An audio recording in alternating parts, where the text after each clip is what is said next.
नमस्कार। डॉक्टर वंदना रस्तोगी, सह आचार्य संस्कृत, BND राजकीय कला महाविद्यालय चिमनपुरा द्वारा MA संस्कृत उत्तरार्ध की कक्षा में आप सबका स्वागत है।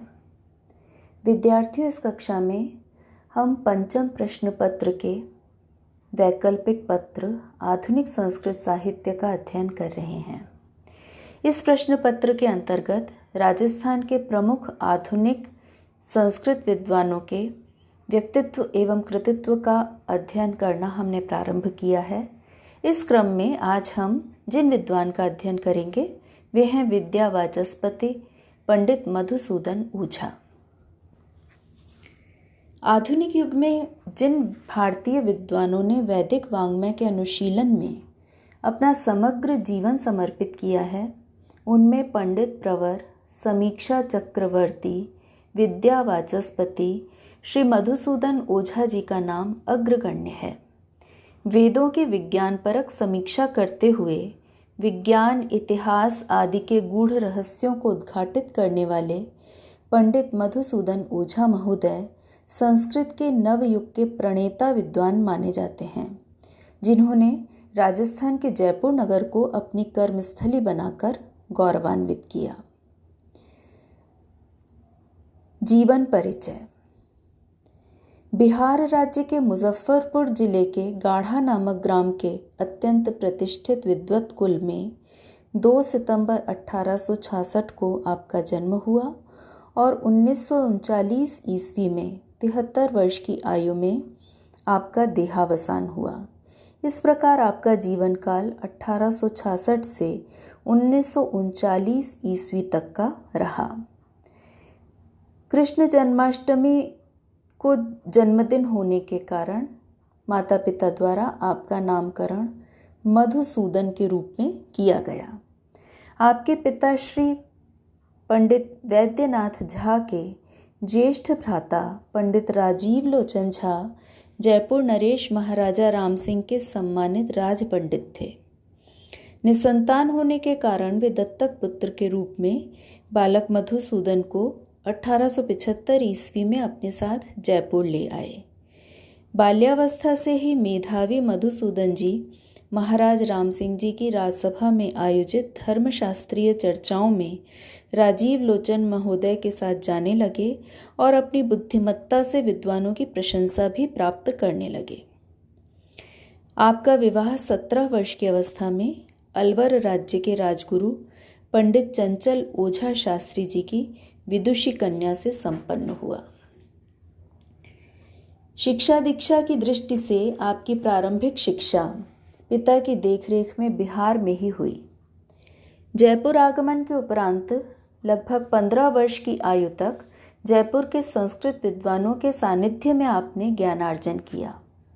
1882 ईस्वी में पंडित राजीव लोचन जी का देहावसान हो जाने के बाद आगे की शिक्षा आपने काशी में पंडित श्री शिव कुमार शास्त्री के मार्गदर्शन में प्राप्त की। 8 वर्षों तक गुरुचरणों में रहते हुए आपने वेद, वेदांत, धर्म, दर्शन, न्याय, मीमांसा, साहित्य, व्याकरण इत्यादि विभिन्न विषयों का गहन अध्ययन किया। ओझा जी के गुरुवर श्री शिव कुमार शास्त्री पाश्चात्य विद्वानों तथा उनके अनुयायी भारतीय विद्वानों द्वारा वेदों के मनमाने अर्थ करने के कारण अत्यंत उद्विग्नता का अनुभव करते थे। उन्होंने ओझा जी की प्रतिभा और कुशाग्रता को देखकर अध्ययन के साथ ही वेदों के गूढ़ रहस्यों और तत्व ज्ञान को समझकर प्राचीन भारतीय संस्कृति के पुनर्जागरण के लिए आपको प्रेरित किया। इसीलिए गुरु आज्ञा को शिरोधार्य करके आप वेदार्थ परिशीलन में प्रवृत्त हुए और वेद, उपनिषद, ब्राह्मण पुराण, भूगोल, खगोल, धर्मशास्त्र इत्यादि विभिन्न विषयों का गंभीर ज्ञान अर्जित किया। अपने इसी ज्ञान के आधार पर आपने वेदों में निहित नवीन अर्थों को खोजा, उन्हें लोगों के सामने अनुसंधान करके प्रस्तुत किया। कृतित्व अथवा विद्वत कार्य की यदि चर्चा की जाए तो पंडित मधुसूदन ओझा जी का कृतित्व अत्यंत विशाल है, व्यापक है। सर्वप्रथम हम उनकी आजीविका की दृष्टि से उन्होंने क्या कार्य किए, इसके विषय में जानकारी प्राप्त कर लेते हैं। आपकी अद्वितीय विद्वत्ता की कीर्ति तत्कालीन जयपुर नरेश महाराजा सवाई माधो सिंह जी द्वितीय तक पहुंच गई थी। उस कीर्ति से प्रभावित होकर महाराजा सवाई माधो सिंह जी द्वितीय ने आपको जयपुर आमंत्रित किया और जयपुर के महाराज संस्कृत कॉलेज में दर्शन आदि विषयों के अध्यापन कार्य हेतु आपको प्राध्यापक नियुक्त किया। इस प्रकार आपने 1889 ईस्वी में अध्यापन कार्य प्रारंभ किया।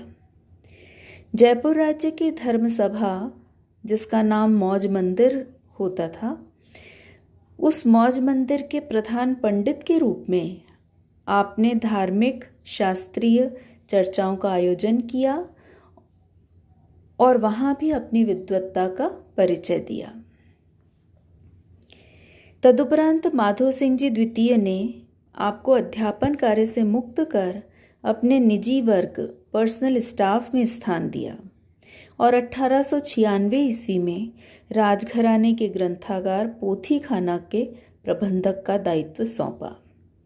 पोथीखाना नामक इस ग्रंथ संग्रहालय से जुड़कर ओझा जी प्राचीन ग्रंथों के शोधपरक अध्ययन विवेचन में पूर्णतया संलग्न हो गए, तल्लीन हो गए और यहीं से आपके शोध और अनुसंधान का प्रारंभ हुआ, यह हम मान सकते हैं। वेदों की जिस प्रकार की व्याख्या आपने की, एक नवीन दृष्टि से जन सामान्य के सामने, विद्वानों के सामने वेदार्थ का जो एक नवोन्वेषण आपने किया, उसका प्रचार प्रसार आपने देश विदेश की यात्राओं में किया।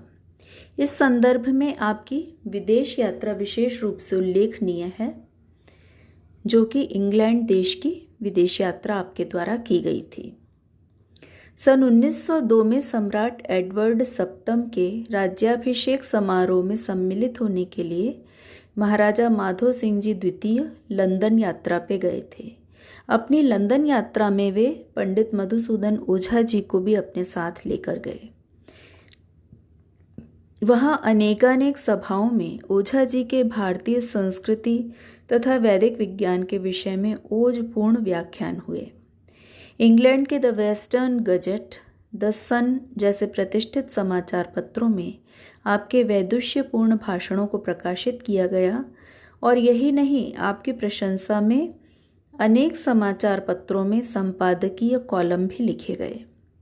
जयपुर राज्य की ओर से प्रकाशित जयपुर नरेश की इंग्लैंड यात्रा नामक पुस्तक में यह वृत्तांत वर्णित है, जिसमें इंग्लैंड के सम्राट द्वारा मधुसूदन जी को पदक एवं प्रशस्ति पत्र से सम्मानित किए जाने का उल्लेख भी मिलता है।